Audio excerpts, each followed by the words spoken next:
Leo. Welcome or welcome back to Heretic Owl Tarot. Today we're talking about March, which is crazy to me that we're already talking about March. I don't know. I'll probably say that every month, every new month, because I'm always just so surprised. Anyway, I hope that February has been treating you well, is treating you well.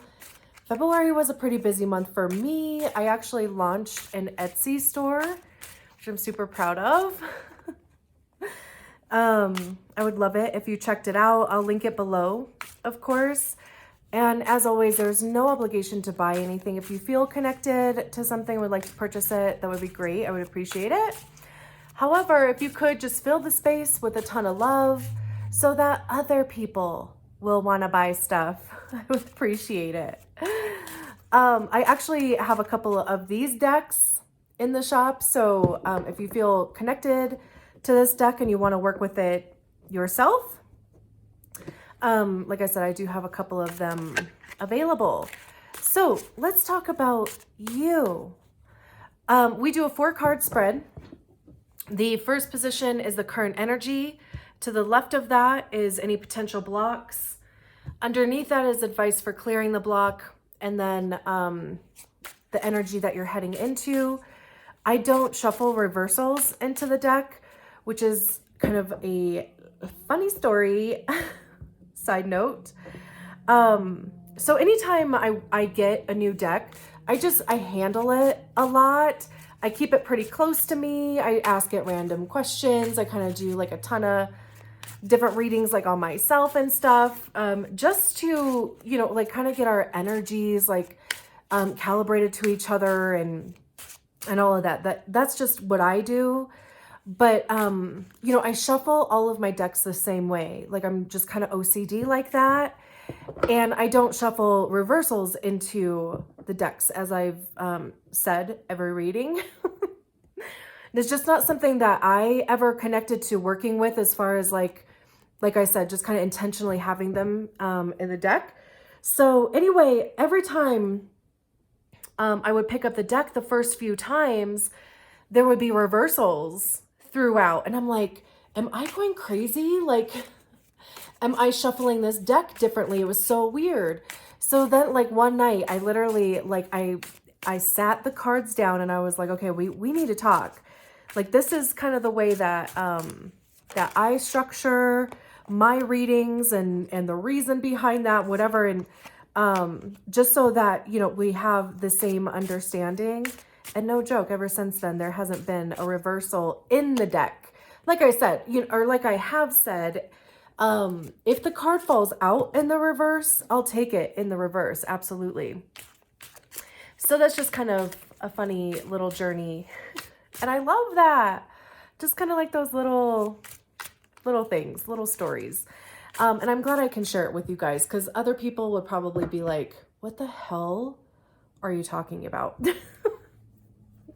So the cards do actually need to fall out of the deck. If they flip in the deck, we'll just keep it moving, or flip them over and keep it moving. My intention is for one card to come out at a time. If two come out together, we'll take two. But usually any more than that, we'll put it back in the deck, because we do want the message to be super clear. And I think that's everything.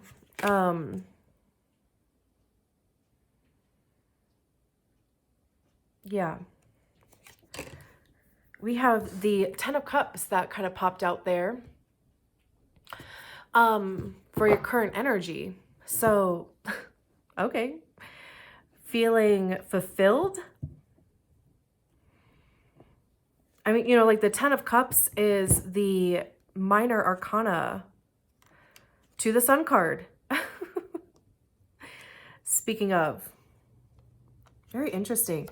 And the Sun card is Leo, right? Like that's very much you. So, so yeah, things seem to be going well.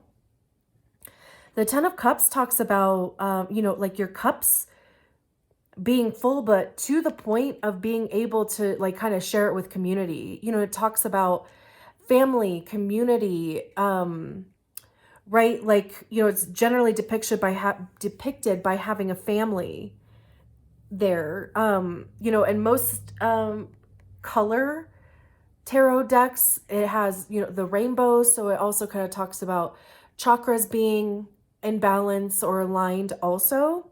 And, you know, all of these cups are kind of pointing, or like there's this path here to this house. And then we have the sun coming up. We have the wise one at the bottom of the deck. That's the Hierophant in the traditional tarot. You know, the Hierophant talks about structure and tradition, teaching. You know, it could be sharing your wisdom with other people, or sharing the wisdom of your traditions, right? Or keeping a tradition alive type of thing.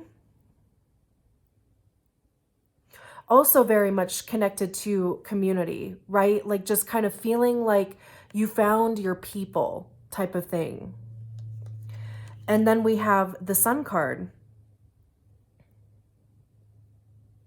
Like I said, you know, this is the Leo card. There's this path here. So it seems like, you know, you are happy with, or feeling in harmony with the path that you're on. And then the Five of Wands underneath that. So this, you know, this could be something that you have been just kind of struggling with, or trying to like fight to bring to fruition. Like, you know, the Wands talk about action and communication. So, you know, it could just be something that you have been working on for a period of time. Beautiful. Though that's quite a way to start a reading. I love that for you. We have the Ten of Wands in the blocked position. Feeling a little burnt out, feeling kind of like you're carrying the weight of the world almost.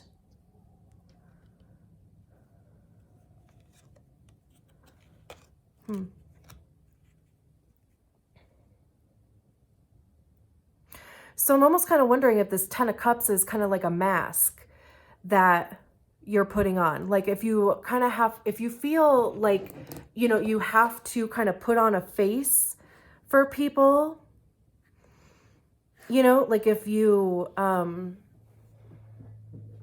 you can't really show what's going on underneath you, or underneath the skin, excuse me, or underneath you. I mean, but the Ten of Wands, you know, we have all 10 wands here in this basket that this guy is carrying on his back, right? So with this being in the blocked position, I mean, you could be feeling like you are carrying a lot of responsibility on your back, and that could have to do with your family. That could even have to do with like the joy or happiness within your family. Like you're having to work very hard for this Ten of Cups situation. We have the Page of Cups at the bottom of the deck, and the Page of Cups talks about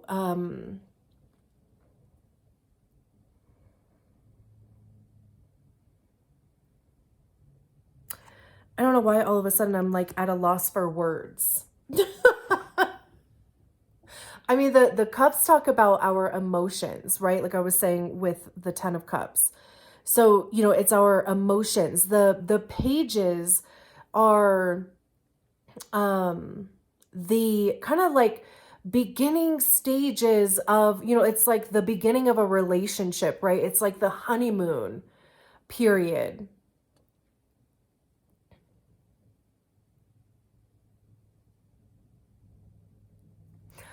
And in this depiction, we have this kind of, to me, looks like a map of the world. I'm not sure if that is what it is, but to me, you know, it looks like this is just a paper, and they're kind of pointing to this destination, and they're holding their cup up, and it's like the waves are just kind of filling it. So it's kind of like they are getting their needs met, even though, you know, they're focusing on this destination, or, you know, like whatever direction they're heading in. And we have the Four of Cups underneath that, which is a little bit of like disappointment, discontent. You know, like we have these 3 cups down here. We have this person, their body language, right? Their arms are folded. And they're looking at in the direction of these 3 cups, right? They're not even necessarily seeing that there's this 1 cup back here that's still full.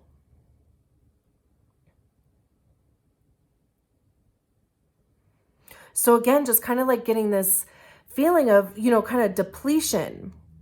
Because even this, right, you know, since we're talking about the blocked position, you could be feeling that, you know, your cup is not, like you're having a hard time either recharging or feeling like your needs are not being met. And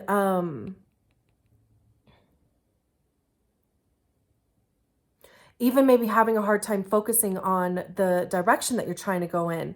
And then this card, you know, with the Four of Cups, talking about disappointment.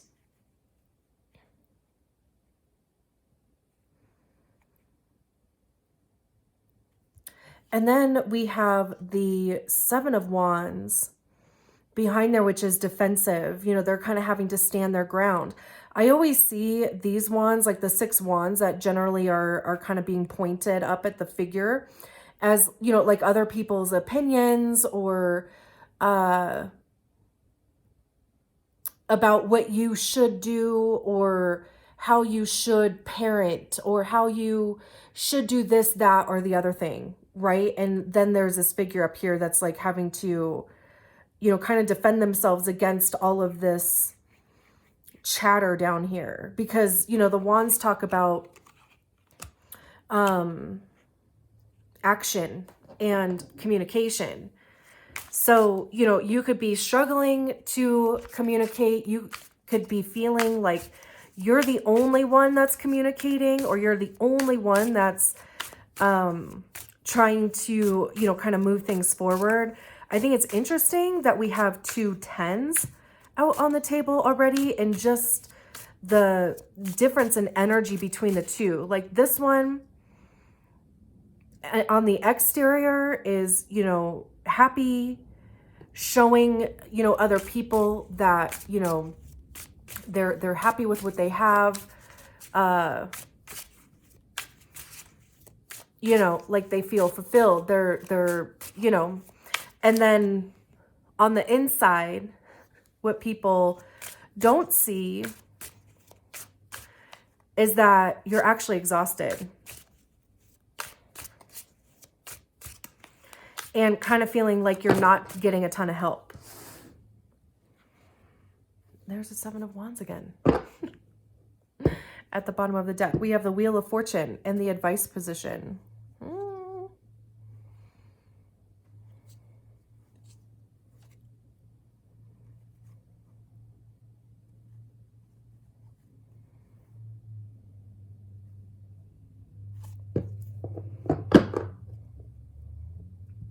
So the Wheel of Fortune talks about luck and, you know, a situation changing, right? It's like the wheel of life, you know, like everything in life, right? It's cycles. So everything is temporary, right? And I always see the Wheel of Fortune as being a good thing. Always. I don't care what it comes up with or what it comes out with. I always see the Wheel of Fortune as a good thing. And this, to me, this depiction of the Wheel of Fortune, the way that it's drawn here, it's almost just kind of like having to face the situation in order to change it. This could also be saying that it's in your power to change this 10 of Wands energy. It's in your power to communicate your needs. We have the Seven of Wands at the bottom of the deck. So, you know, now with this kind of being in the advice position, it's, you know, just almost kind of putting your guard down.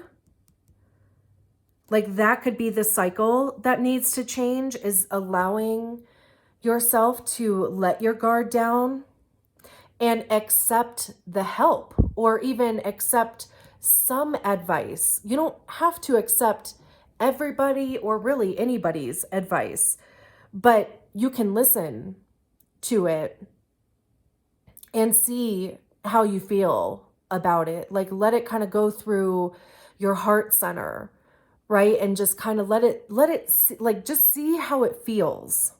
Not necessarily like not, we don't even have any swords on the table here. So we're not thinking about it. We're feeling about it. And then we have the Magician at, you know, underneath that. So, you know, the Magician talks about having everything that you need to get started. You know, it's the card that comes after the Fool card, right? So it's, you already have everything within you that you need to kind of make the situation change. And even, you know, we have this spiral here, and just, you know, how close it is to this spiral here. This one looks a little bit crazy, right? Like it's a little inflated. There's a lot of stuff going on in here, right? And then, you know, we get to the Magician, and it's, you know, streamlined almost. There's more control. Two of Pentacles talks about balance. It can be a little juggling. I always kind of see these as being yo-yos, just because it kind of looks like there's some movement going on. The Pentacles talks about our money, our income, resources, materials, talks about our physical body as well. So this could be an invitation to invite more balance into your life.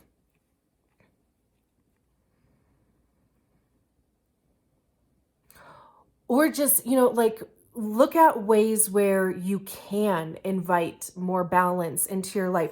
If you are the type of person that you would rather just do it yourself because you know it's going to get done, you like the way that you do it, hate the way that everybody else does it, whatever the case may be, right? It's kind of like giving up a little bit of that control.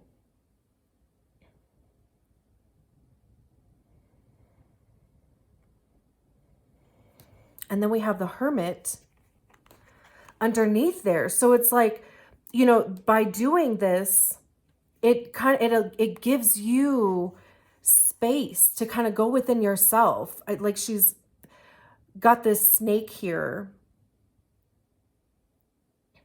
Kind of feels like snake taming type of situation. But it like gives you the time and space to go within. And then we have the Ace of Wands, which, you know, of course, the wands being fire, right? Which is very much what Leo is about.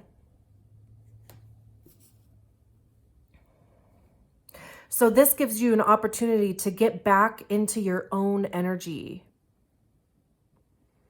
There's a phoenix here, right? Like rebirth, rise up from the ashes, right? Giving, like, you know, we have this Wheel of Fortune to start as far as the advice goes. This Wheel of Fortune. Allow things, maybe it's even a matter of just allowing things to change and just kind of getting out of our own way.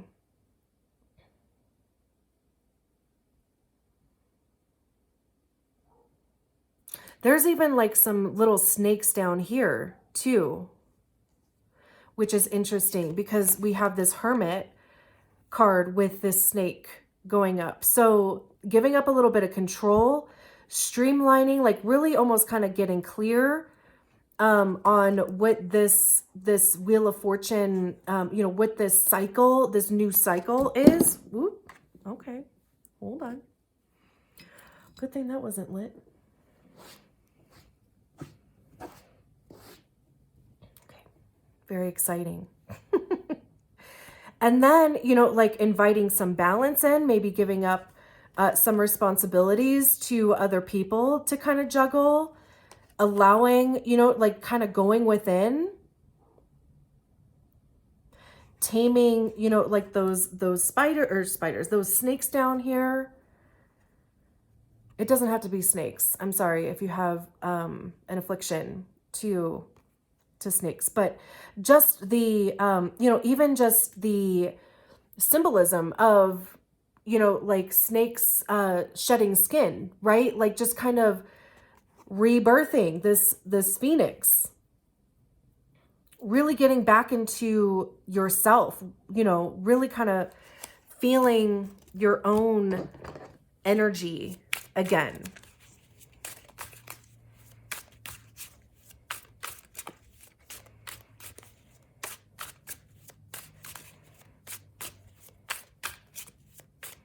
You know, the 10, so the 9s are generally the completion, right? And the 10 is the expression of that completion out in the world. So that's why, you know, like the 9 of Cups is generally like wish fulfillment, but it has to do with like our own internal, we feel good about it, right? It's something we've been wishing for and something that we feel good about. So then when that happens, we can then share that excitement and that fortune or, you know, love or whatever with our family, with other people, right? And then with the 9 of Wands, it talks about perseverance and feeling a bit beat up, but you're still on your feet, right? And, you know, like you have resilience and, you know, you've been through all of these different experiences. So it's also knowledge. And then the 10 is, you know, it's usually moving away from that situation. There's always movement in the 10 of Wands because you're, you know, like you're moving on to the Ace of Wands, which was where I was getting at since that was coming up at the bottom of the deck. So no more like feeling burdened, but, you know, feeling emboldened, you know, like having this spark for life again and having a passion and, you know, something to look forward to. And, you know, it's creative also, right? You know, the Wands are a very creative suit. So it's, you know, just kind of feeling like you are creating your life in your vision.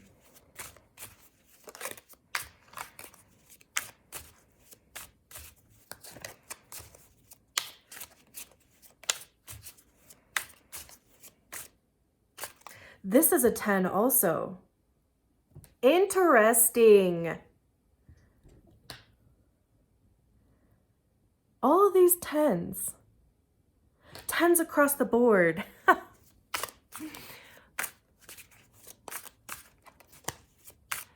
Interesting.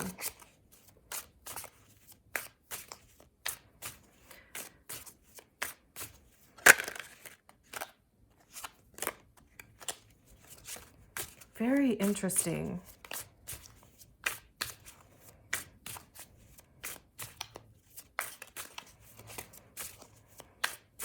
You know, the 1 in numerology talks about the self, right? It also talks about new beginnings.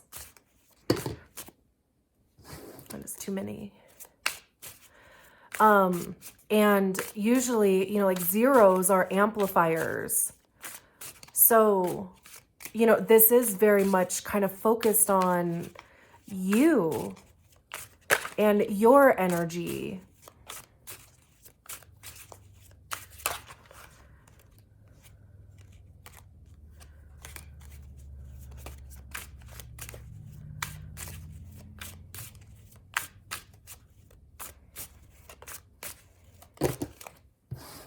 That's too many. What's the energy that Leo is heading into? What's next for Leo?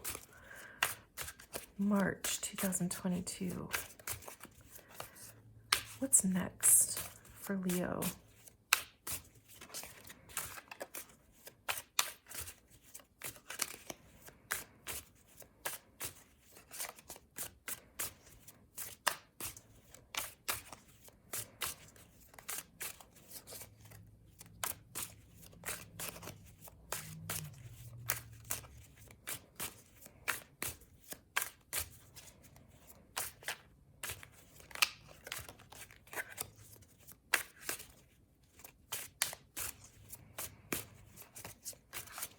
You could even be a new parent. And you could be just trying to find your footing in that, and, you know, kind of trying to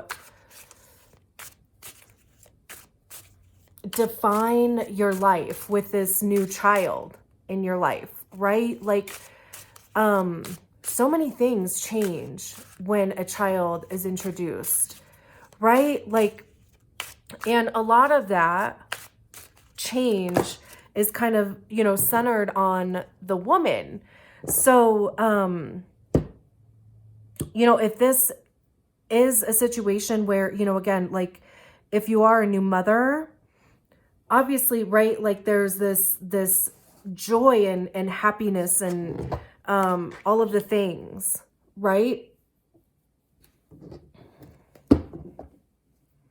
And, you know, just kind of feeling like, you know, you're having to kind of take on a lot of the responsibility and a lot of the change. I just wanted to share that too, because I was staring at this kid here.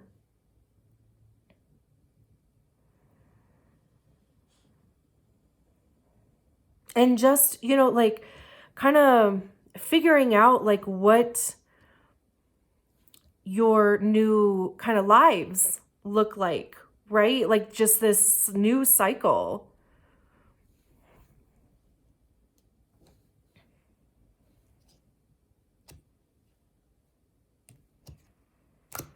And then we have the Seven of Swords as the outcome, and the Queen of Swords at the bottom of the deck. So the Seven of Swords, there's definitely a lot of different meanings to it. The Seven of Swords can be a little sneaky. It can be a bit manipulative.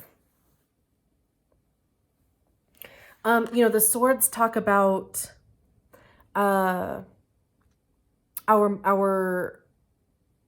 minds and our intellect, the way that we think about things, right? So, you know, this figure kind of looks to be like maybe in a closet or something, hiding out, or even eavesdropping. You know, the Seven of Swords also kind of talks about taking a risk, being a bit risky.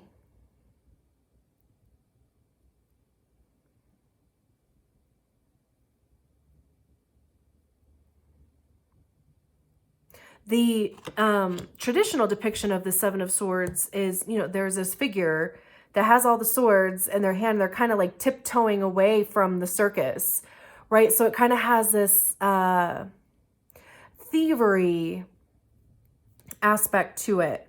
But like I said, you know, it could also be talking about taking a risk. Oh my God, I was literally just talking for 3 minutes before I figured out that it had stopped recording. So I had to clear out some junk. Anyway, what I was saying was that, you know, the Seven of Swords could be using your brain to, you know, like it's almost kind of like thinking your way out of a situation. And of course, you know, the warning, I guess, would be to try to stay out of the space of using manipulation and dishonesty to change a situation. I do just have to kind of say that. We have the Queen of Swords at the bottom of the deck. You know, the Queen of Swords is holding the sword of truth here, right? That's the Ace of Swords. So, you know, and even just kind of like her body language and the way that she, you know, she's got her eyes closed there and just really kind of holding on to the truth of the situation. The queens talk about, you know, the internal representation of the suit, right? So she is very clear in her thinking. She, the swords have to do with discipline also. But again, almost just kind of, this invitation to really kind of stick to the truth of the situation, or even just, finding the truth of the situation. We have the Six of Wands at the bottom of the deck, or excuse me, behind the Queen of Swords. And the Six of Wands talks about victory and success, right? So it's kind of like, there is an outcome that is fitting for even just all persons involved in the situation, because it's interesting that we have a woman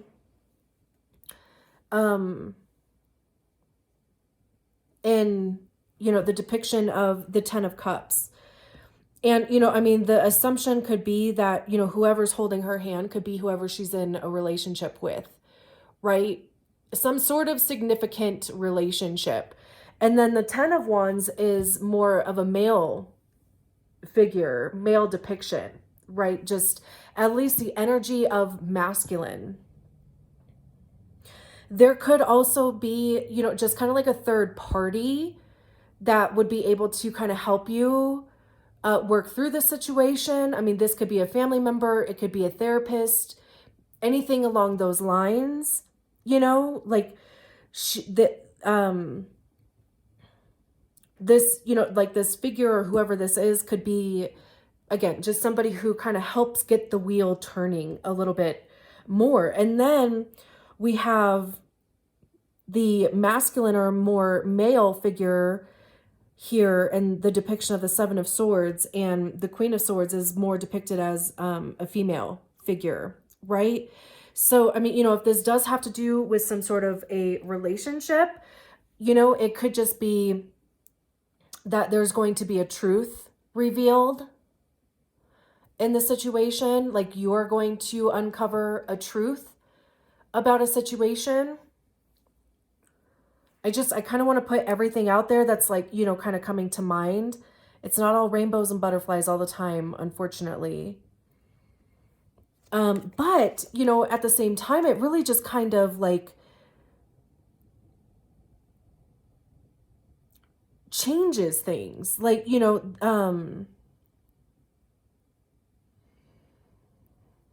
because, like I said, the Six of Wands is behind the Queen of Swords. So this could open doors. It could, even just kind of,